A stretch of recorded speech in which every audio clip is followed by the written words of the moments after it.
Introduction to Universal Spiritual Laws. All of creation is governed by certain laws. In regards to humans, we incarnate into a physical body in order to experience life and to experience and learn from these laws. The earth plane is where humans experience life and learn life lessons. These life lessons come in the form of experiencing situations, life circumstances and events. The way we deal with these situations is how we determine our life lessons and whether we pass these tests or not. The aim of our souls is to gain enlightenment and to ascension. This is the total mastery of each and every life lesson offered to us. This can take many lifetimes to achieve. We often incarnate, or reincarnate, to meet with the same life experiences and people in order to retake a test, relearn a lesson, redo a challenge and or to finally resolve ongoing issues. The universal spiritual laws are rules, or patterns, that are applied to the entire universe and all that it contains. The universal spiritual laws can be placed into 4 basic categories, and each covers different aspects of life. The first group, called the basic laws of life, consist of the spiritual laws of attraction, including the 11 subsidiary laws: request, resistance, reflection, projection, attachment. The second set of spiritual laws are known as the laws of creation. These laws contain attention, flow, abundance, clarity, intention, prosperity, manifestation, success. The third set of spiritual laws, known as the laws of higher awareness, include balance and polarity, karma, reincarnation, responsibility, discrimination, affirmation, prayer, meditation, challenge. The laws of higher frequency are the fourth set and include the spiritual laws of higher frequency or vibration: miracles, healing, purification, perspective, gratitude, blessings, decree, faith, grace. 1. All of the universal spiritual laws work in conjunction with one another. The basic laws of life. The law of attraction. In order for the law of attraction to truly be activated, we must be aware of the other universal spiritual laws and abide by them, as all the spiritual laws run concurrently. All of us want positive abundance in our lives. Abundance is much more than just money. It is the flow of energy that comes to us from the universal source. This includes both spiritual and material prosperity. Abundance is wisdom and love, talents and skills, virtues and values.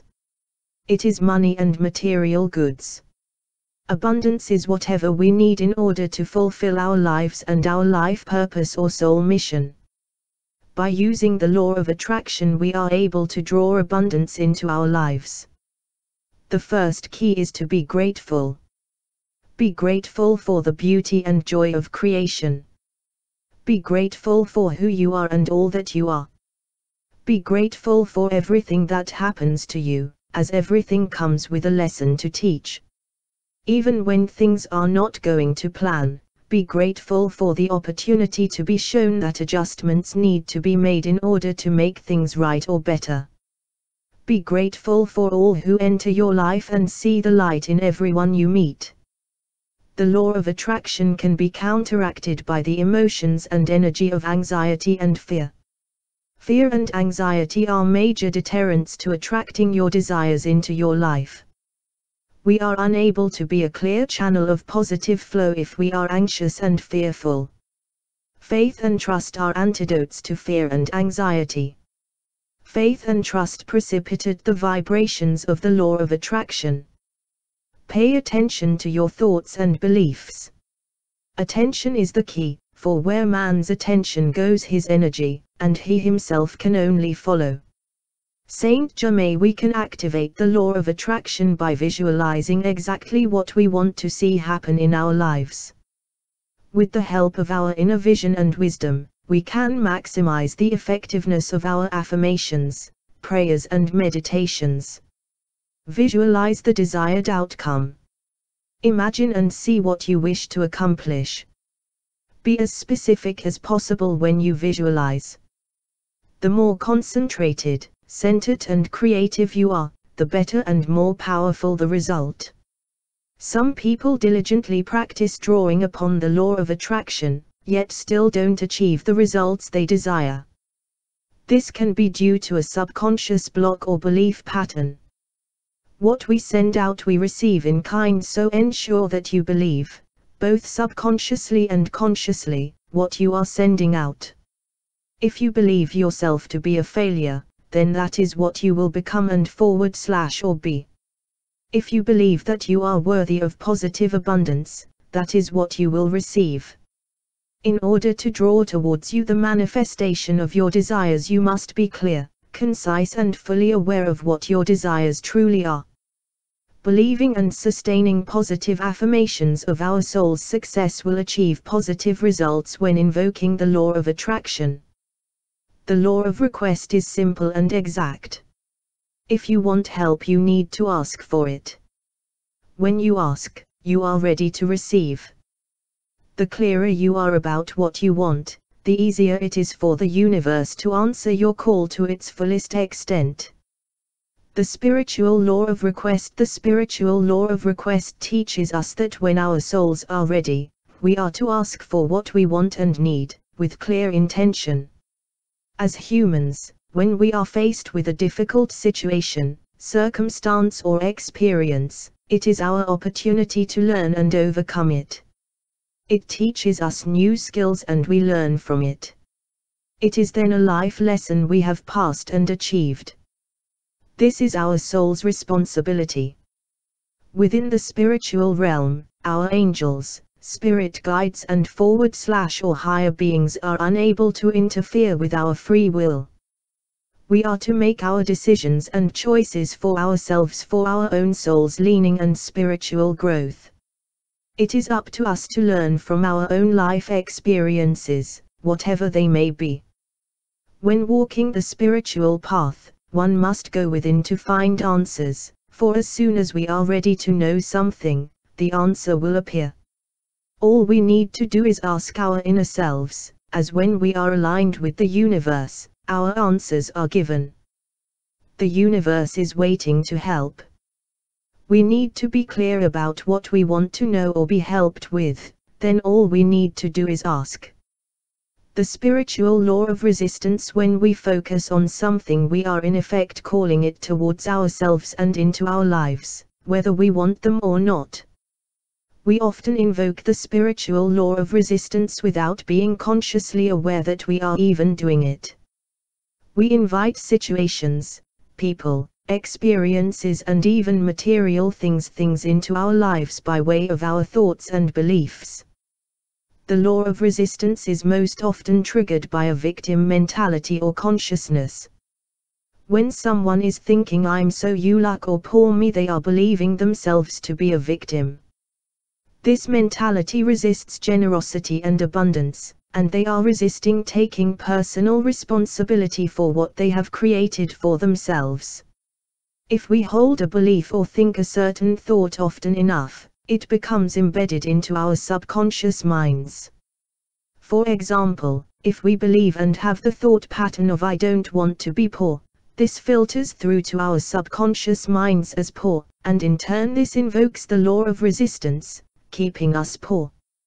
If we believe, think and repeat "I won't ever find the right partner," this resists the perfect partner from entering our lives.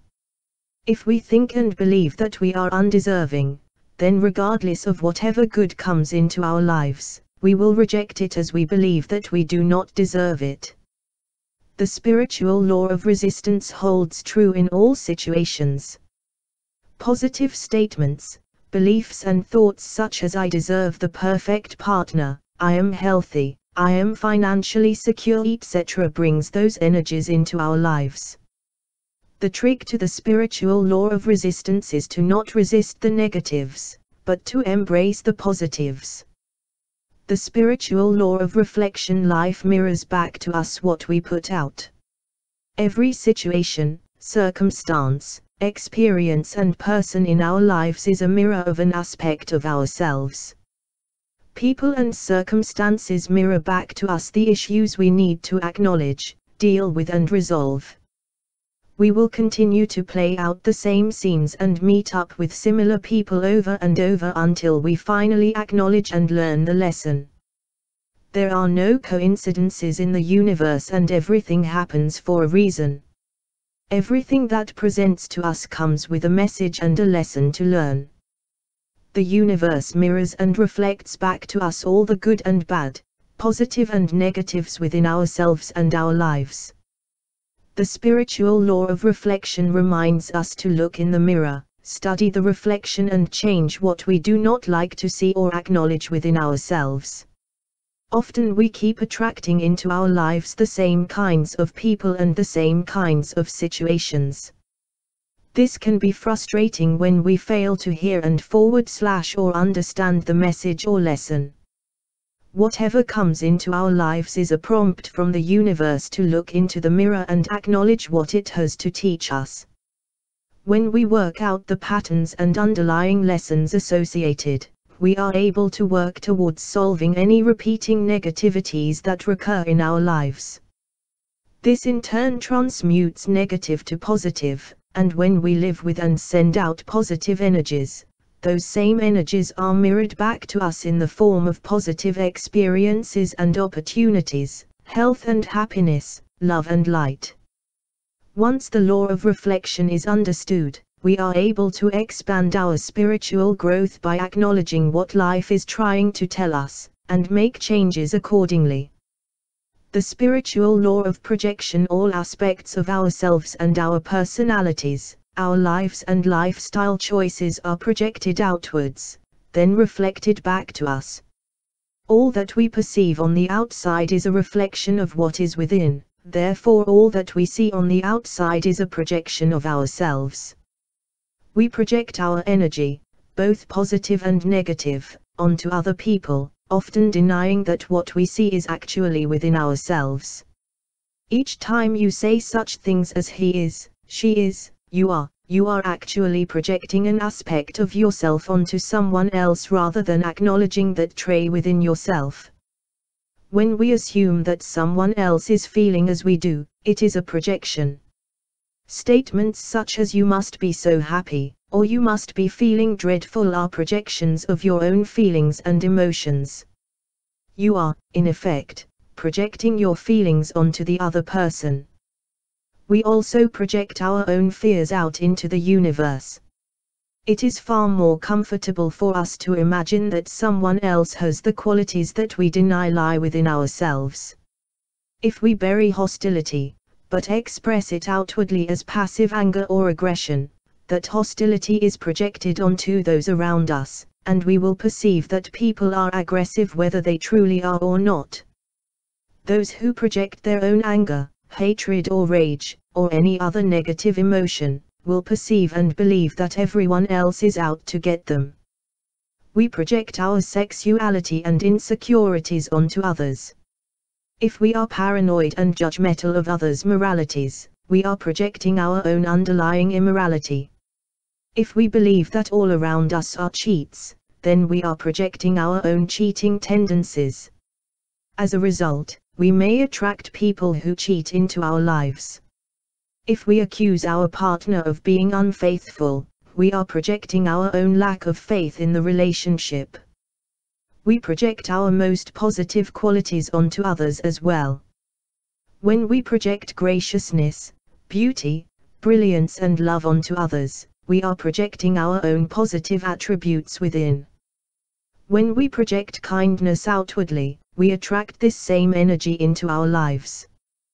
The spiritual law of projection is precise, and can be a powerful form of denial, therefore remain mindful as to what you are projecting.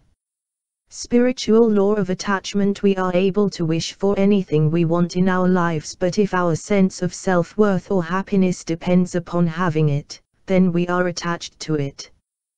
The spiritual law of attachment tells us that whatever, and or whoever, we are attached to has the power to control and manipulate us,